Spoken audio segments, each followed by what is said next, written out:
So, um, my topic tonight is conservative Judaism and interfaith marriage, where we have been and where we are going. And, this is a perennial topic because there's always new developments. And um, I, I spoke about this 2 or 3 years ago, and the title of the talk that I gave then was, Will the Conservative Movement Split Over Intermarriage?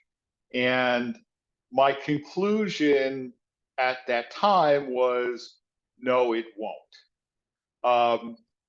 My conclusion now is it well might, okay, because of a new development, which kind of prompted me to look at this topic again. So for those of you who attend my classes of this type regularly, I'm going to do things a little bit differently than I usually do, because I usually look at a historical overview and then plunge into current events. But I'm actually going to start with current events tonight and then a historical overview and then back to current events. So here's the deal. There was a story in the Jewish Telegraphic Association, which is probably a misnomer since they're probably not using telegraphs anymore, but the JTA is the worldwide, it's like the AP of Jewish news. And it's interesting that the story is just running recently because it actually dates back to 2021, although really under the radar. So basically, this conservative shul in Swampscott, Massachusetts, called Shirat Hayam. Shirat Hayam means song of the sea or song at the sea. It's, Az Yashir Moshe Uvnei Israel, right? But, I guess I guess Swampscott is by the sea, and they hired a cantor who was ordained by Aleph. Okay, Aleph is the rabbinic and cantorial program of the Jewish Renewal movement. Okay, and I'm not an adherent of Jewish Renewal, so it's hard for me to describe it, but it's a kind of, it basically started in the 70s. People who aging hippies, or at least the leaders of it, have historically been like aging hippies. And it's kind of like a neo-Hasidic in that they follow a lot of what are or what they believe to be Hasidic practices in terms of spirituality, but no claim or pretense of being bound by halakha, by Jewish law. And they have their own rabbinic and cantorial programs, which are conducted mostly as distance learning, although not entirely. And I will tell you that I know some graduates of, well, I don't know that I know any graduates of their cantorial program, but I do know graduates of their rabbinic program. And it's a serious program. I mean, again, it's not my style, it's not my taste, but it's a serious program, and I have no problem saying that the education that their graduates receive is maybe not quite as on a par with HUC and JTS, but it's certainly not inadequate. But of course, they do not claim to follow halakha. Jewish renewal clergy are allowed to officiate at intermarriages. Beyond that, Jewish renewal clergy are allowed to be intermarried, okay, which even Reform Judaism doesn't allow. I mean, by this point, most Reform rabbis and I guess cantors as well will officiate at intermarriages, but they are not allowed to themselves. I mean, HUC will not admit you to the rabbinic or cantorial program if you're intermarried. But renewal does. And when I had my trip to Nogales in 2018, one of the rabbis in our group is a renewal rabbi who is himself intermarried. He served, he's now retired, but he's actually, not only is he retired, after he retired from his pulpit, he's now a member of the Montana State Legislature, one of the handful of Democratic members of the Montana State Legislature. And before that, before he became a rabbi, he was a federal death penalty attorney. Really, can we get pictures of this guy? I'll send you. The Wilderness Society would want to, could go extinct. Yeah, his name is Ed Staffman. He's a great guy. But anyway, so this congregation hired an Aleph ordained cantor who is herself intermarried and who had, prior to being hired by this congregation, officiated routinely at mixed marriages, assumed that having been hired by a conservative congregation, she would no longer be allowed to do so. But in fact, that's not the way it shook out.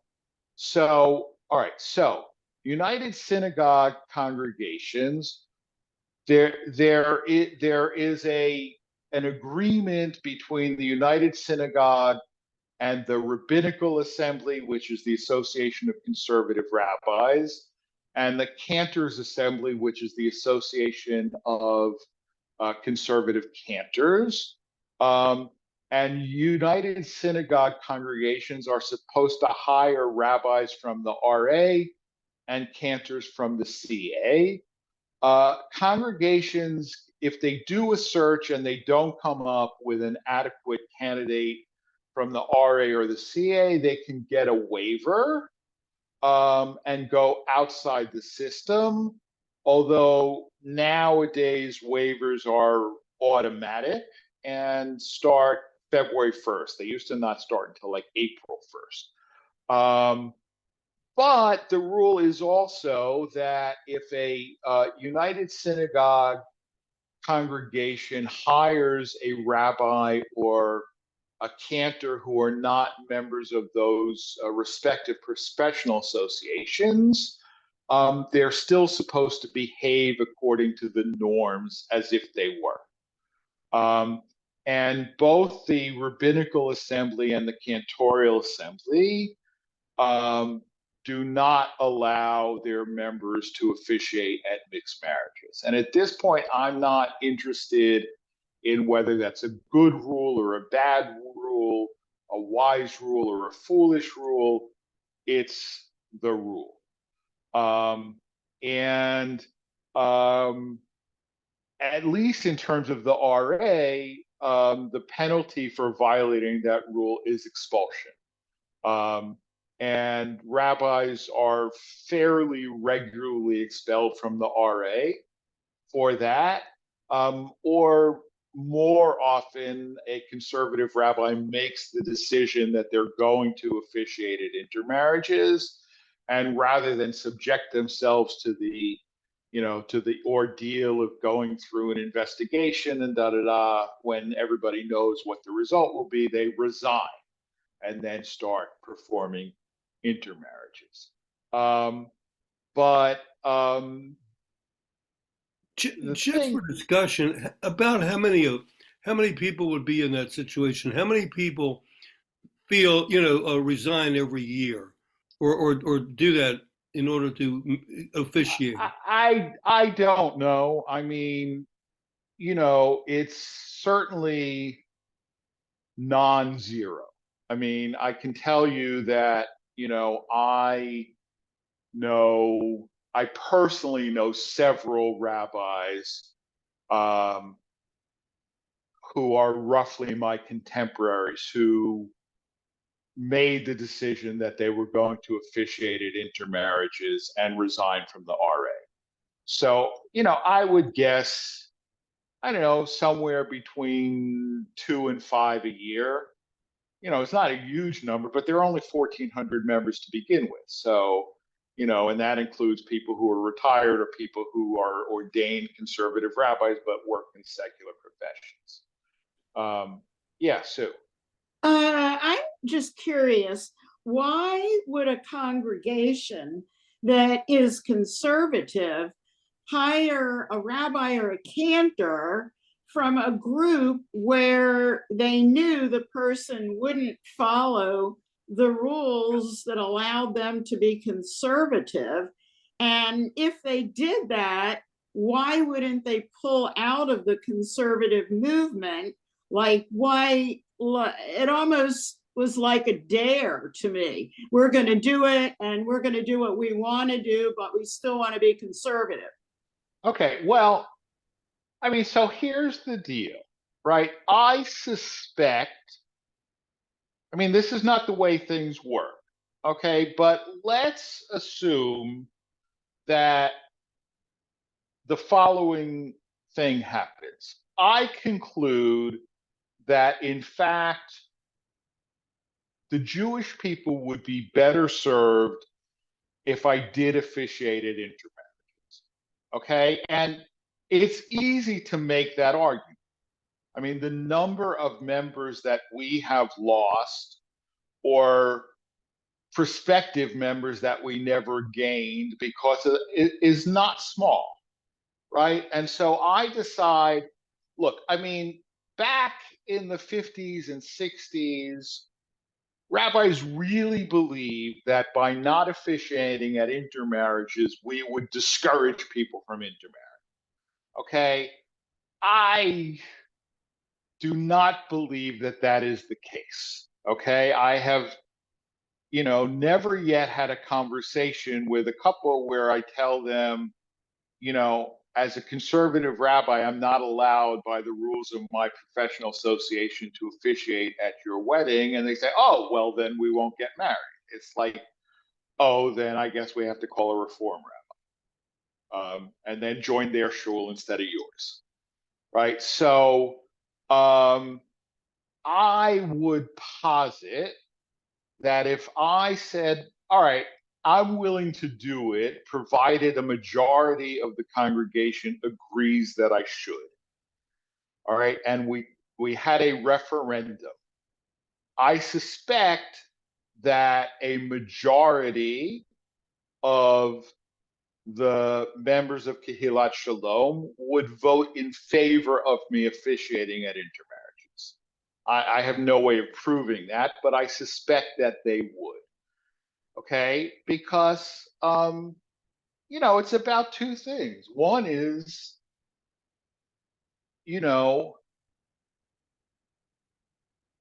does the prohibition on officiating at intermarriages turn, lead to people leaving the conservative movement and joining reform or reconstructionist or whatever instead?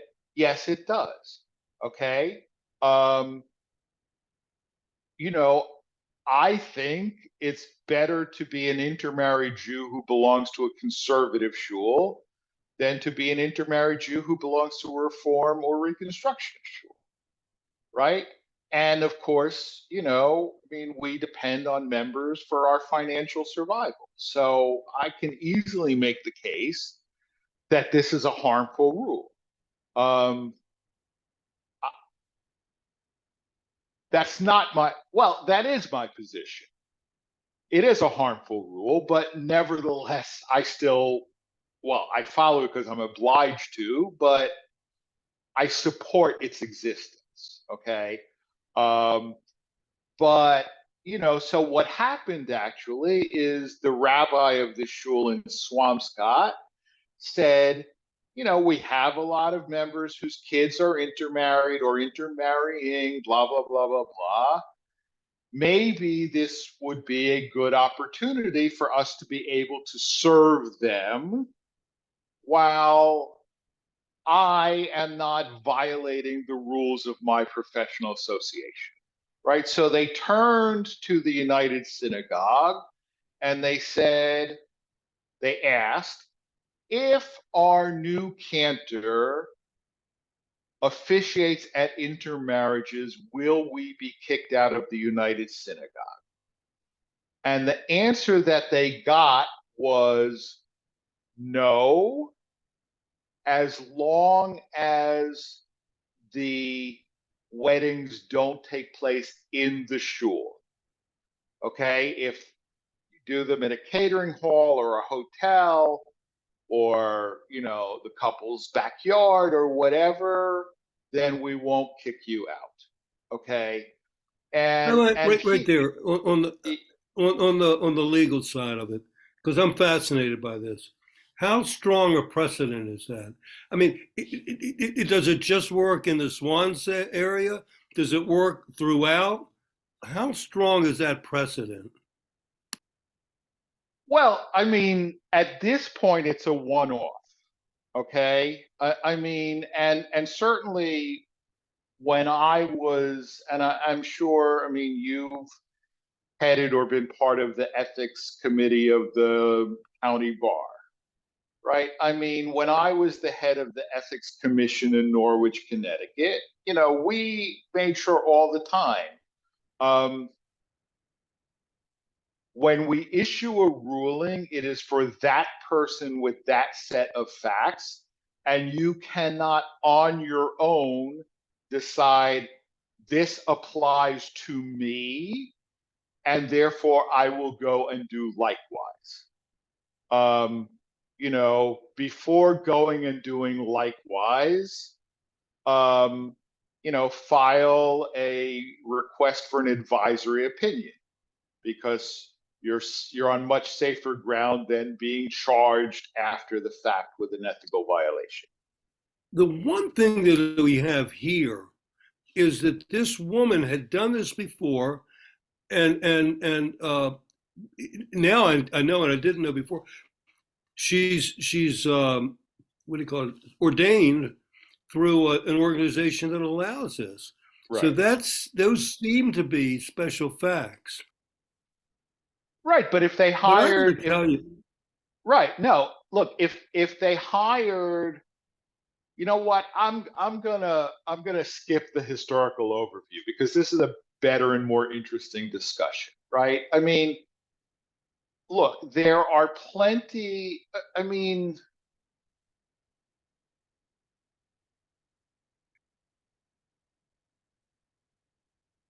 it is my belief that the curriculum in all of the cantorial programs is pretty much the same.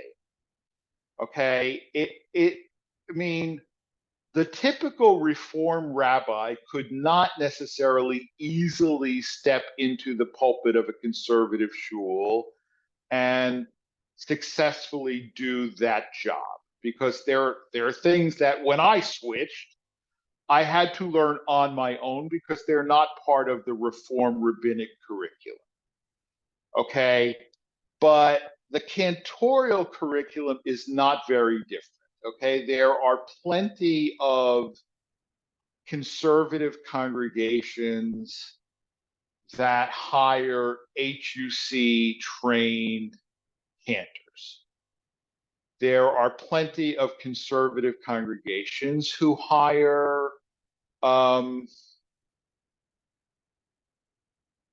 people who studied privately, who apprenticed themselves to a cantor. David Schneier, for example, functioned as a cantor for years and years and years with no formal training. And, as far as I know, quite successful. Um, so it's a different thing. But they would, I mean, obviously somebody who's a member of the Cantor's Assembly and wants to remain a member of the Cantor's Assembly could not do this, okay?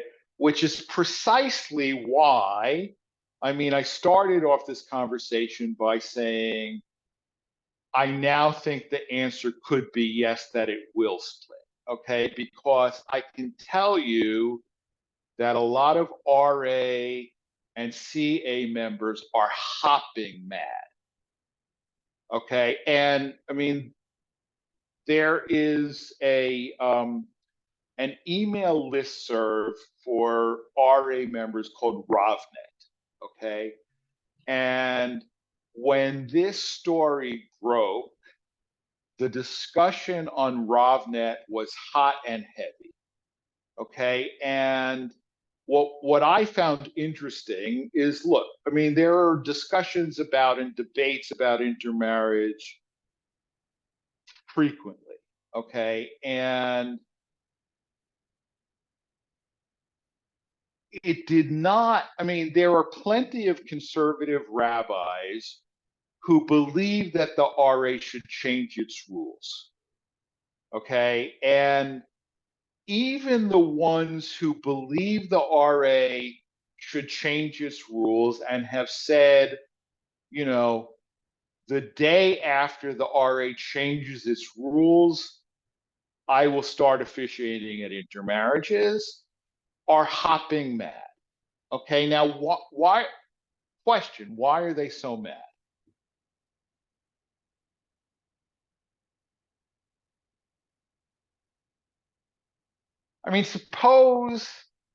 Suppose we now in Maryland, said, well, members of the Bar Association have to be really careful with client escrow accounts.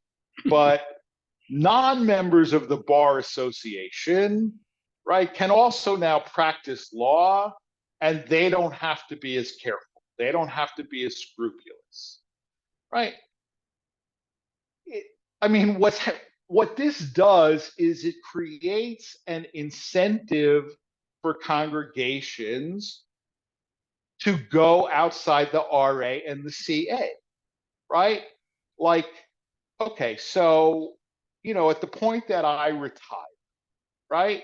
So let's say at that point, the congregation says, well, we think it would actually be a great idea if our next rabbi officiated at intermarriages, right? So we will, instead of hiring an RA member, we will hire a non-RA member. And that way we can have a rabbi who officiates at intermarriages and still maintain the label, or when Chazan Comrade retires, we want to hire a cantor who officiates at intermarriages, and we can still keep the conservative label and the conservative seal of approval, right? But still provide this service to our members, right? So, in other words, so even the rabbis who think that it should be allowed, they want to be the ones who do it. They don't want to create an incentive for congregations to opt out of the system. Yeah, Alan. Rabbi, thank you. Rabbi, ever since this group heard Rabbi Dan Schiff, Right. that had a real effect on me. The idea of what changes does the Jewish religion have to undergo in order to be relevant in the digital age? And he made the point that there needs to be something a whole lot more than, is this chicken kosher for Shabbos? And I think that's where we are right here. I think that at the end of the, and I know you said you didn't want to get into whether this is right or wrong, because even if we decide this is horribly wrong, the best that we're going to do is convince you to leave the conservative movement, which we're not asking you to do. But this is, I mean, if you close your eyes and say, I want it to go away, intermarriage is not going to go away. Right. Intermarriage is a very different dynamic now. And this is Reverend Schiff's, Rabbi Schiff's point. The acceptance, whether it's good or bad, the acceptance level is a different thing now than it was when rules like this were really important. And then people are hidebound. They say, oh, well, we can't do this because we've never done it. But right. the point is, I think this is, but I think this is one of the, it's a small point in the larger scheme of things, but I think this is something that would make a difference to helping us progress into the digital age and with the populace that we're serving. Right. And I don't necessarily disagree with you. I mean, let me say, and I'm alternating between, because I decided to throw away my notes, okay? But it's relevant here, first of all, to understand the sort of anger coming out of rabbis and cantors, is that the CEO of the United Synagogue and the CEO of the RA is the same person. Okay, and it's Rabbi Jacob Blumenthal, as a matter of fact. Okay, and when this first came to be, and I was against it from the get-go, but it was approved by the board of the RA. It was never brought to the membership of the RA. And the argument was, aside from cost savings, right, that, I've always said, and anybody who knows the history, conservative movement is a euphemism. It's not a movement. It is a collection of independent fiefdoms that play better or worse with each other depending on personalities and issues, right? And that, we would be better off served, and here I agree, that if we functioned more as a unified movement. Okay, but there are times, I mean, analogously, right? It would be absurd for the same person to be CEO of Ford and president of the UAW. Right now, Ford and the UAW both have an interest in Ford making the best, most marketable cars possible, right? They have a lot of common interests, right? But at a certain point, their interests are going to diverge, right? And this is a case where the interests of the rabbis, which are more essentially union interests, right? I want people to hire from within the union rather than to hire scabs, right? But the United Synagogue, look, we have our own history with the United Synagogue, right? And we went years and years and years without paying anything, right? Why didn't they kick us out? Okay?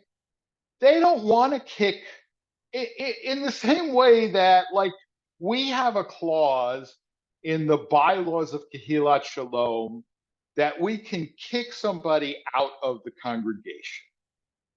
All right? And the only reason we would kick somebody out of the congregation is if they went 5, 6, 7 years without paying their dues, right? And we came to the conclusion that there was no hope and no possibility of ever getting any money out of them. We might kick them out of, right? But somebody does, other than that, you don't want to kick somebody out because you want their dues, right? So the interests of the United Synagogue and the interests of the RA diverge. in this particular issue. I mean, I can't, in all honesty, cannot point my finger on another issue where they have so clearly diverged in the last 4 or 5 years since Jacob has been CEO of both organizations. But this is a case where they clearly diverge. Okay. And that's why it seems to me either one of two things happen, because there's a lot of anger out there. Okay. That the United Synagogue says, you know what? We made a mistake in 2021. And we're not gonna revoke the permission that we gave to Swampscott, but it's a one-off and it will not be repeated. Right? We have to live with this mistake we made, and fair enough. I mean, fair enough. But if this continues to happen, and there is evidence that it has in fact created an incentive for United Synagogue congregations to hire non-conservative clergy, then I mean, look, it's also to a certain extent tempered by the fact that there's a rabbi shortage, right? So it's not like, it's the same thing with, like, undocumented immigrants, right? Who are simultaneously all living on welfare and all stealing people's jobs, right? It's not, right, Schrodinger's immigrants. But it's not, if there wasn't a rabbi shortage, it would be a bigger deal, because then they really would be taking jobs that might otherwise go to, fully credentialed conservative clergy. Yeah, Sue. I'm still a little confused as to, like, who is in charge of enforcing the regulations that synagogues need to follow in order to be part of a conservative synagogue. So in other words, to me, if there are certain things that a conservative synagogue has to follow in order to be a conservative synagogue, and they knew that this particular school had a different philosophy, then why wasn't the congregation told you can hire people that aren't part of the conservative movement if you want to stay within the conservative? Well, all right. So, I mean, the answer to the first part of the question is the United Synagogue is meant to enforce these in terms of, right? I mean, United Synagogue is the shuls. The rabbinical assembly is the rabbis. The cantors assembly is the cantors, right? And each organization is responsible for enforcing the rules that its own members are supposed to follow, right?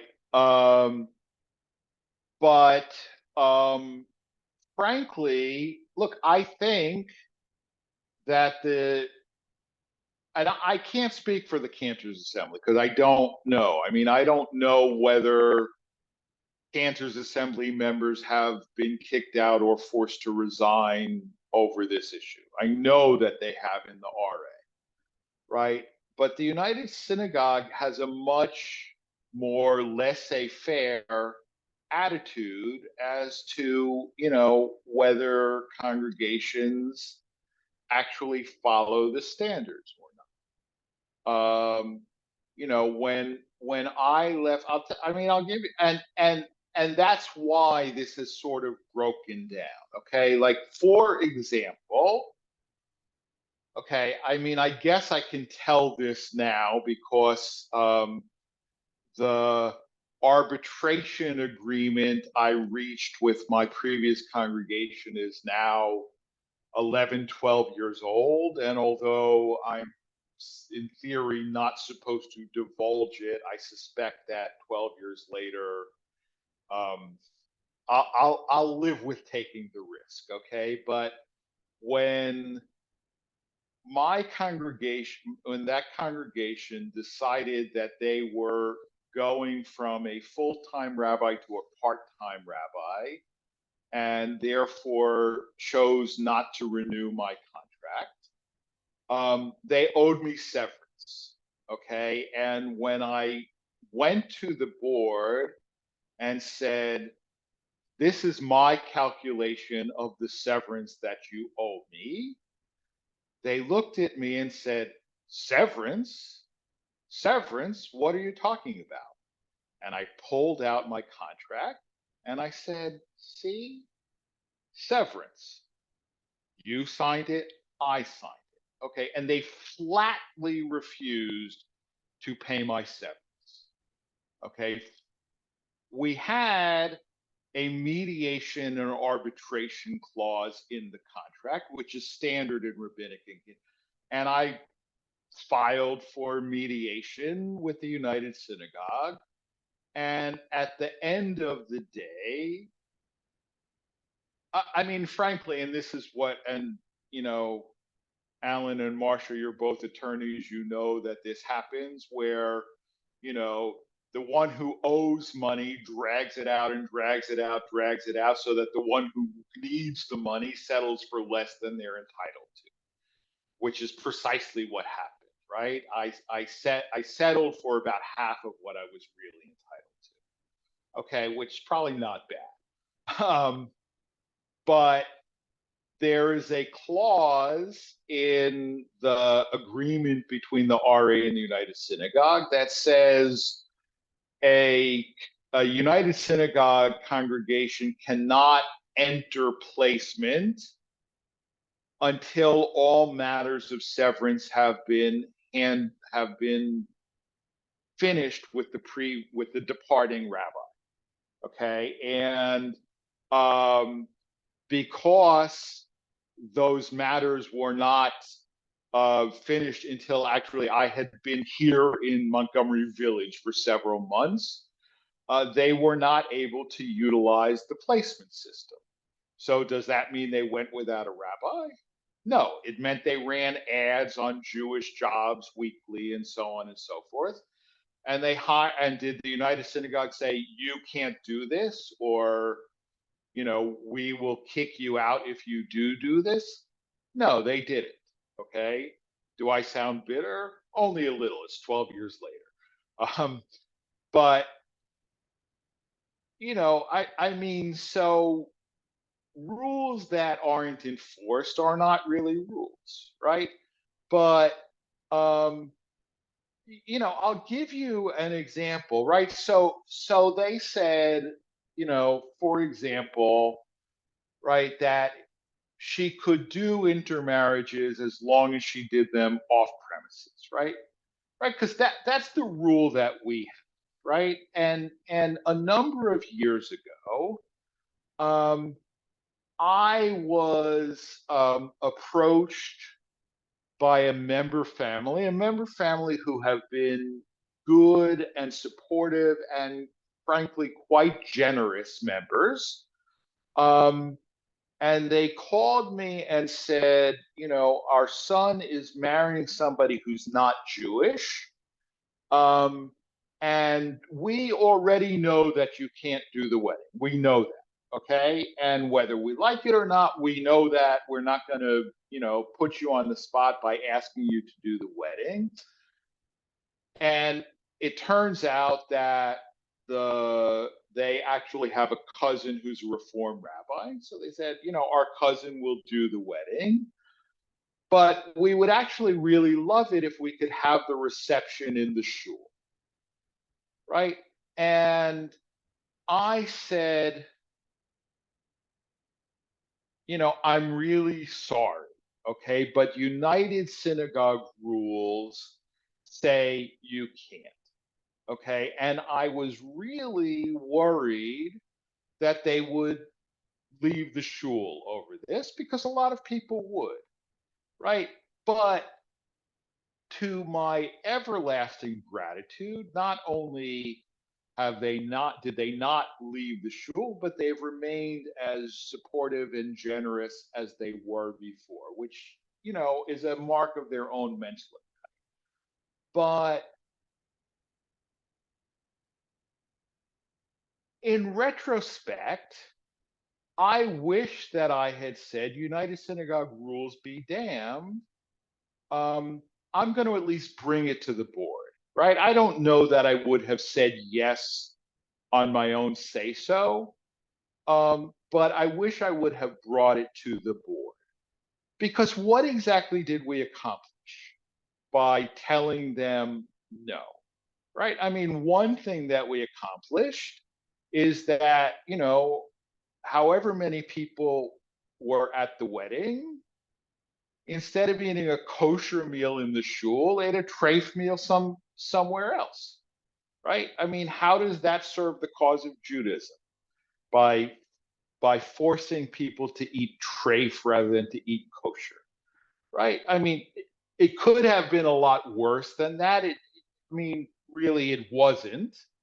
Although maybe the son and daughter-in-law would be members too, because they still live locally, if I had said yes instead of saying no. So I'm not sure how this rule actually helps the Jewish cause in any way. And having now seen that you can clearly, ignore United Synagogue rules with impunity. Furthermore, I think there would be enough people in the shul who would be very happy for the United Synagogue to kick us out.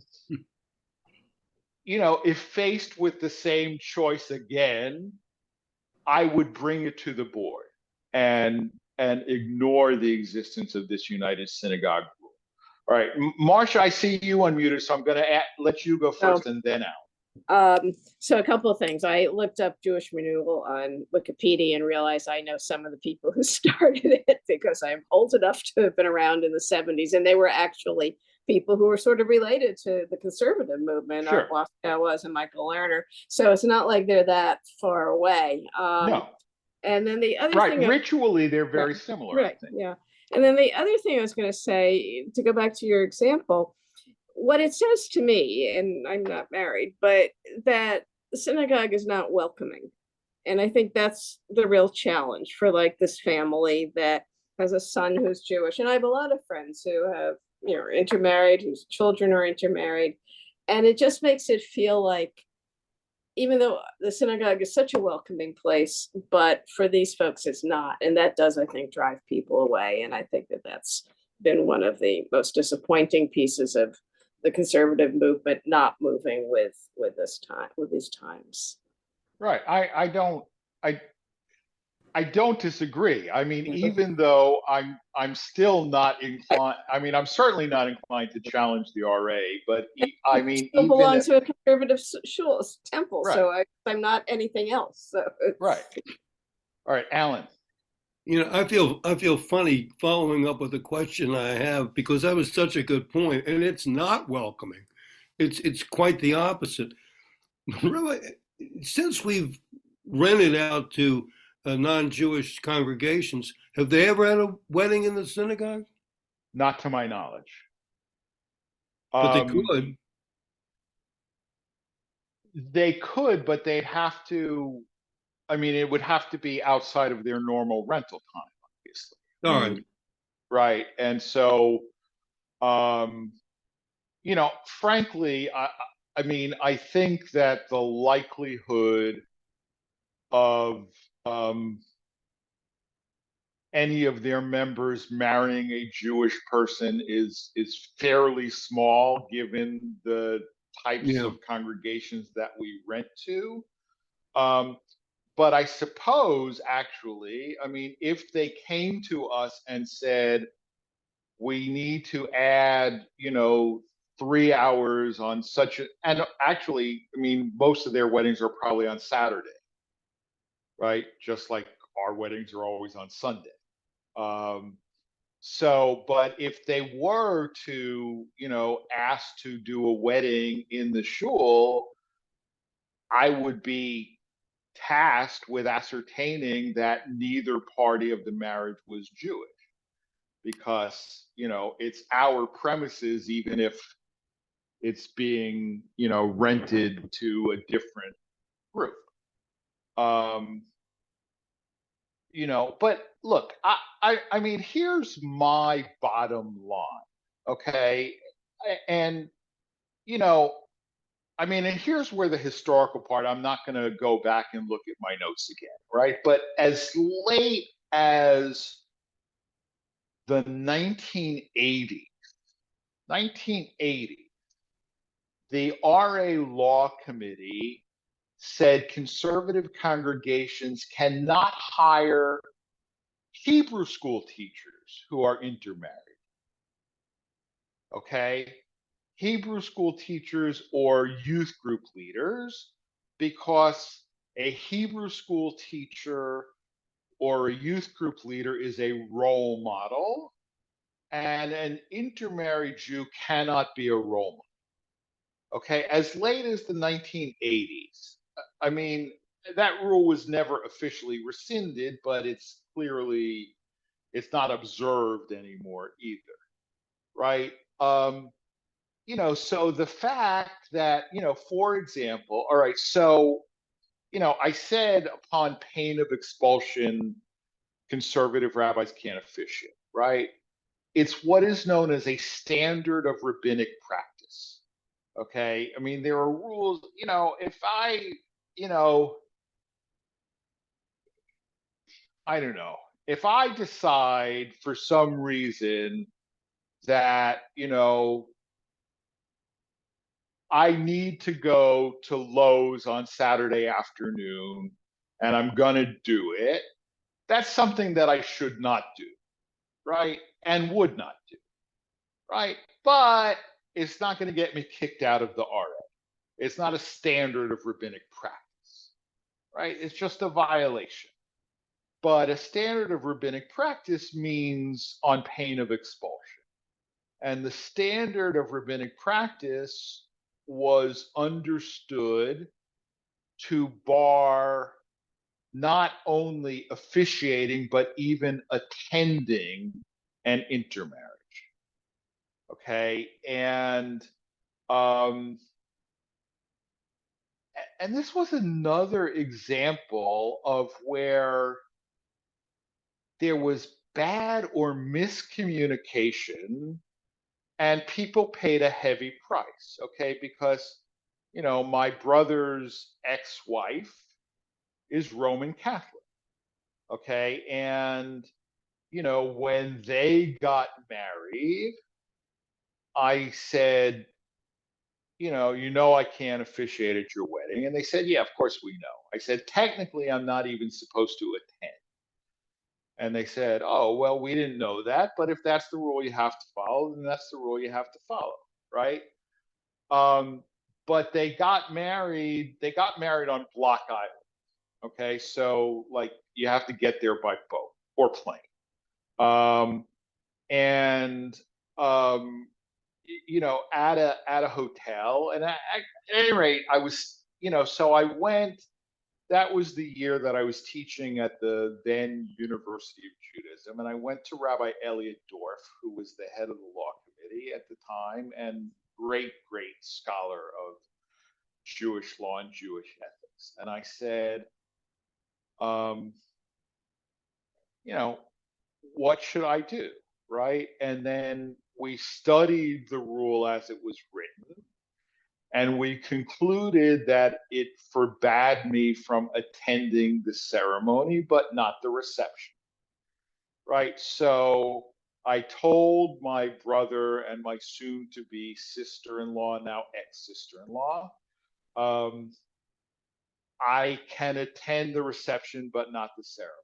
Okay. And then I called up the then CEO of the RA and I said, would the RA really kick me out for attending my own brother's wedding? Okay. And the CEO at that point was Rabbi Joel Myers. And he said, I want you to listen very carefully to what I am about to tell you. I cannot tell you that you may do so. I can tell you that in order for you to be kicked out, somebody would have to bring you up on charges. That has never happened in a case like this. And it is inconceivable to me that it would happen, but I cannot tell you that it's okay. Okay, so literally at the very last minute, I decided to, like, after the processional, I walked in and I sat in the last row, and most people don't even know that I was there, right? But in 2018, the RA clarified that the part about not attending was never properly adopted and therefore does not exist, right? And then we had all kinds of meetings about it. And I remember because I went to the Washington Regional RA meeting, and basically it was said, it is well known that this part of the rule was never enforced for immediate family. Okay. And one of the rabbis there said, well, it wasn't well known to me because I didn't go to my brother's wedding because of this rule, and my brother hasn't spoken to me in 20 years. And again, he was pissed, right? And I would be too, right? I mean, you don't have rules that everybody knows are not enforced when in fact, not everybody knows that they're not enforced, right? And this guy paid a heavy, heavy price for following a rule that he could have not followed with impunity, right? So, I mean, here's where I stand. I mean, I would at this point, if the RA allowed it, I would be willing to officiate at a mixed marriage in my civil capacity as somebody who is authorized by the state of Maryland, right? The biggest problem that I have, because I am not under any illusion that rabbis refusing to officiate dissuades people from getting married, right?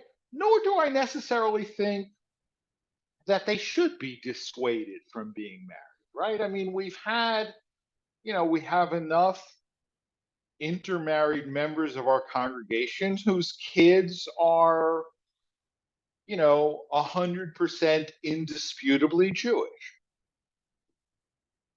I think one Jewish and one non-Jewish parent can still raise Jewish kids.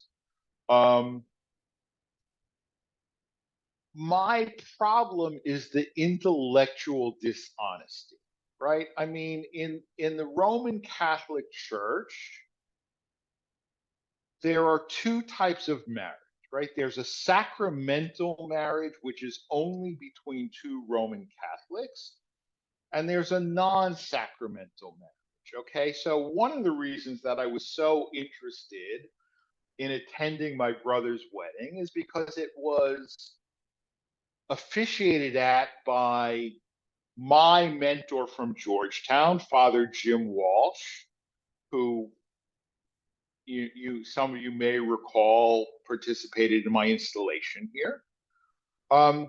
And he's a guy, he's passed away since, he had his doctorate in Hebrew and Middle Eastern studies from Harvard. And I was curious to see how he would handle it, okay? But it was very clear that this is not a sacramental marriage, right? He officiated, but there was no mass. If it was two Catholics, there would have been a mass, right?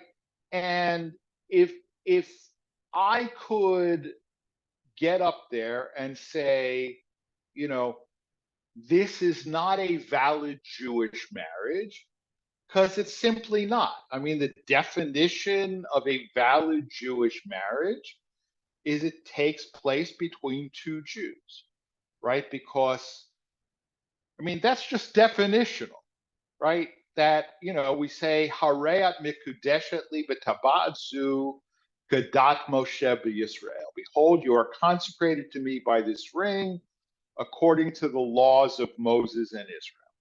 And if you're not obliged to follow the laws of Moses and Israel, you're not married according to the laws of Moses and Israel, right? And if I could stand up there and say, Hareat mikudeshet li b'tabat zu kedat Maryland, right? I would be willing to do it, right? But I suspect that most couples would say, what the hell? We don't want you to call attention to the fact that this is not a valid Jewish marriage, right? We want to stand there and we want to be under a chuppah and we want to have a ketubah and we want to break the glass. And, we want this to look like a Jewish wedding. And to me, that's intellectually dishonest. And I mean, again, most of you know me now for a long time. Intellectual dishonesty drives me right up the wall, right? And I can't do it. I could not bring myself to pretend that this was a legitimate Jewish ceremony. But if I could do it in a way that it was distinctive, but, because other conservative rabbis have floated proposals, right? And they've said, well, if the couple promises to raise Jewish kids, right? But mostly they don't want to promise to raise Jewish kids either. They say, well, we'll decide that when we have kids. We might not even have kids.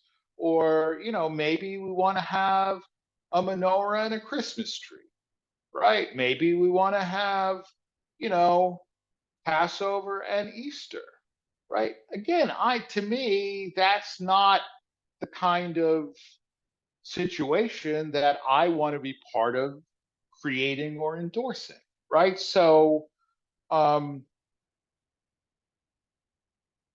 look, so that's where I mean, it's irrelevant now because I suspect that the Rabbinical Assembly will at some point change its rules, but I also suspect that at a minimum I will be long retired before that happened and not in the wedding business, and possibly even more than long retired. So let me stop here. I did this whole thing without notes. And, if your questions or comments, please hop right in.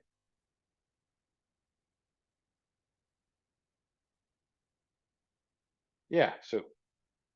Well, I don't want to extend everything, Okay. but I guess my concern, I can definitely see, like, I agree with what you said. A rabbi performing a marriage, but not necessarily 100% Jewish marriage. And I have two intermarried kids. Neither one was married by any religious figure. And I can see the value of a rabbi doing that. I guess my concern is that I see nothing wrong with, just like the Catholic Church says, if you want certain sacraments, you have to be Catholic. I have an argument with people that think anybody who isn't Jewish and doesn't care should participate in everything the same way as a Jewish person. And so I agree with what you said about that, but I'm also concerned if this carries on down the road, like at what point in an effort to follow what's going on in society, at what point do we stop and have a rule? Like, do we then allow people that are not Jewish to read from the Torah if they want, or to open the ark, or to perform any mitzvah that they desire?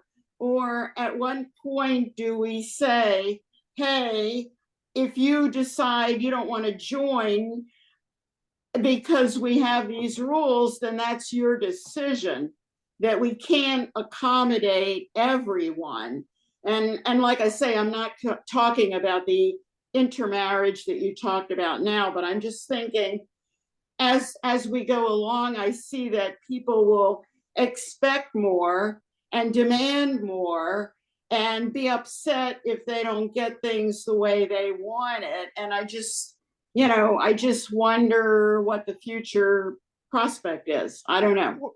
All right. I mean, look, I don't disagree with you. I mean, I see what goes on in the reform movement, and we don't need reform Aleph and reform Bet, right? I mean, there's a reason that I left the reform movement and joined the conservative, right? Um, at the same time,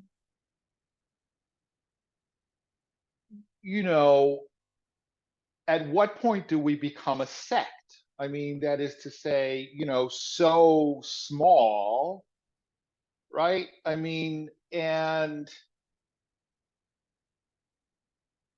I don't really know the answer to that, right? I mean, because, but look, the world is changing, right? I mean, look, at some point, right? I mean, look, you notice that I said a valid Jewish marriage is between two Jews, right? 10 years ago, I would have said a valid Jewish marriage is between a Jewish man and a Jewish woman, right? I now quite purposely said it's between two Jews, because although I have not done so, primarily because I have not been asked, I would have no problem performing a marriage between two Jewish men or two Jewish women, right? I mean, it's already, right, because, there are Facebook groups for every profession under the sun, right? And they're in the Jewish professionals group, the administrator of a shul is now faced with how is their database going to cope with a throuple that wants to join the shul. All right. I don't know if it's a man and two women or two men and one woman, but they all live together as one household. And they want to join the shul as one household, right? But, our database used to say husband, wife. It now says spouse one and spouse two. But I don't know, at a certain point, are we going to modify it spouse one, spouse two, spouse three? And this is not a joke. I mean, polyamory is increasingly accepted, right? I mean, at virtually every class I teach, right? At age 63, I am the youngest person present, right? Ask your kids, okay, if they have polyamorous friends, right? It's increasingly accepted, right? I personally don't think, all right. I mean, I could say I personally don't think that's something that Judaism could accept. And the thruple could come back to me and said, Jacob, Rachel, and Leah, right? It's clearly something that Judaism accepted at one point, right? So, go no. right? And at some point, somebody's going to say, our refusal to accept polyamorous families on an equal basis is driving people away from conservative Judaism. Right, Alan? I from in your lecture, I just keep thinking of the old "Don't ask, don't tell." And you said that you don't like this, intellectual dishonesty, but that's what that was. And I just think that the conservative movement as such, as a body, makes a terrible mistake. And I'm sure they have their own processes, but I think they ought to juice those processes and move to get toward things that are more burning issues. The idea of what you're going to do about intermarriage, you're not going to do anything about it. It's there. It's going to Right. happen. It has happened. And in many cases, it's fine. And in many cases, the people that want to get married, in what anybody who has a Jewish background, they want a huppah, they want a ketubah, they want to break the glass. They're wonderful traditions. But I just think that this is a failing on the part of the body not to do more and not to be more forward thinking. I know they don't want to be. I know they're called conservative for a reason, but at some point you have to open your eyes. Yeah, I mean, I'll give myself the last word because we're running a little bit over. I was actually very surprised because the RA is going through a process of reevaluation of this standard. And we had small group meetings and focus groups and everything else. And the RA has made it very clear to its own members. I mean, this was this past spring, so not that long ago, okay, that no change is contemplated. And I was really surprised, okay? I was really surprised because there are a lot of people, I don't know, it's a small group, even though I'm going to put it up on the web afterwards, right? But it's a small group. A lot of people in the RA who, the more traditional folks who don't necessarily trust Jacob Blumenthal's agenda and really felt that the agenda was to push through a change. Um, but they made it very clear that that's not going to happen. And I think the reason that it's not going to happen, I mean, I don't know. I mean, at a certain point, and this may reopen this Swampscott business may reopen that discussion again, right? Because nobody in the RA thinks that this is the right way to handle it. Our members can't do it, so go hire somebody else who can, right? Nobody thinks that's the right way. I mean, if you're going to change the rule, change the rule. And if you're going to keep the rule, keep the rule. But not changing it, but also publicly saying we're keeping it, but we won't enforce it. It's the worst answer, I think. But look, here's what's clear to me. What's clear to me is if the RA changed the rule right now, it would split. It would definitely, whether it would split 50-50 or 60-40 or 30-70, if the RA changed the rule right now, it would split. The question is, at what point will the countervailing forces become so strong that if it doesn't change the rule, it will also split, all right? And that day will come. It's not going to come in the next 2 or 3 years, but I wouldn't be surprised if it came within the next 10. And then, we'll see what happens. And I make no prediction. Well, I do make a prediction. I think that they'll have to make a prudential decision, but I think that even in 10 years, it will still split the RA. I believe that because there are, people for a couple of reasons. One is that there are people who feel really strongly And the other is that we're not just a United States organization, right? And the United States is pretty much the only place in the world where intermarriage is so widespread, and moreover, where rabbis routinely officiated intermarriages.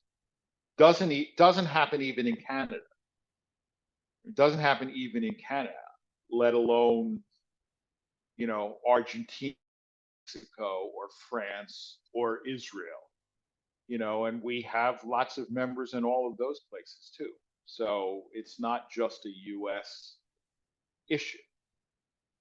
All right. Good night. Thanks, everybody. Thank you, Rabbi. That was an interesting Thank you. discussion.